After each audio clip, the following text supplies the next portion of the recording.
System 11 Whirlwind sent to me for repair. So this one, the main issue was the corrosion in the typical place. Says it got all the way up to this connector. I replaced this connector, replaced these 4 SRCs, and that part is no longer available like this one. These were originally 4.7K pull-up resistors combined with 0.01 microfarad noise snubbers. So in reality, you probably don't need those noise snubbers, and these are just 4.7K pull-up resistors. Parts no longer available anyway. Corrosion had gotten down to this piece right here also. I was able to salvage it and just put a socket in there, cleaned up the legs. This 6821 here at U41 was dead, so I replaced it with one from my stock. Installed NVRAM, replaced the power header like I always do on every board that comes through here. And I have, this what looks like bare copper is not bare copper. It's conformal coated with a product that I use.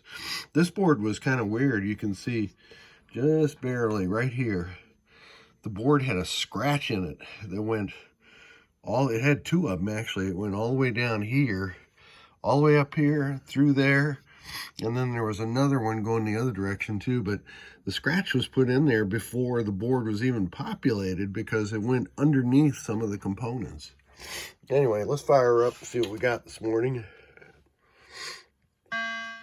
And that's a normal power up for a Whirlwind. Let's put it in some test. Music test. And I'll get my tester.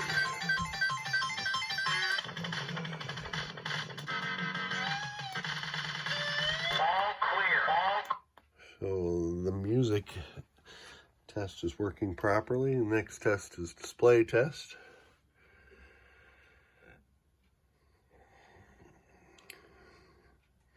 Now this is a test where if one of those traces was damaged, you'd notice it right away because some of the segments in these characters would not be lit. But you can see they're all lit, and we can watch them go around here and make sure that they're all operating properly, and they are. That beating that you see there is not really something you see with the naked eye. That's just the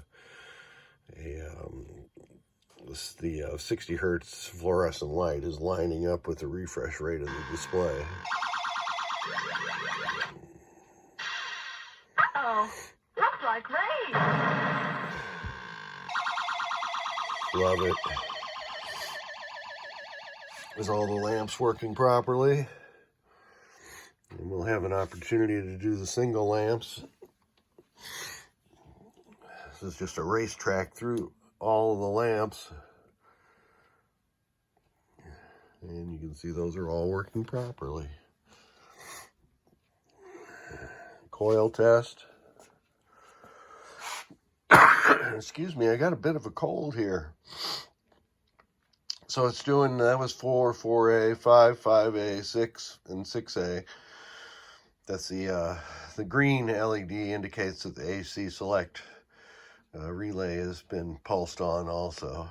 So it'll do all 16 of the main coils, and now it's into the 6 special solenoids. And those are working properly. Now I'm going to use a ground wire. And I'm going to rake this connection like this. And this is going to show that the special solenoids are operating properly when switched from a pop bumper or a slingshot switch.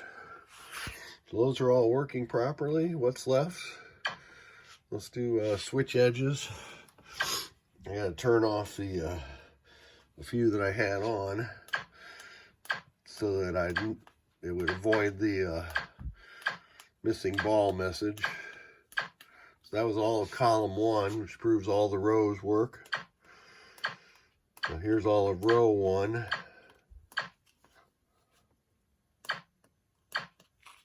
And that proves all the columns are working. Next test, Whirlwind is the seaside test, which I don't have that connected, so that's not going to work anyway. And that's it. I'm going to scroll through the audits and the adjustments, and the game will reboot. Now it says pinball missing because I switched off switches 11, 12, and 13, I think it is. And just turn them back on. Okay, so this board is ready to go back. And I thank you so much for sending it. Oh, I also replaced this 22 microfarad cap here is in the reset circuit. It helps it reset better. Thank you so much.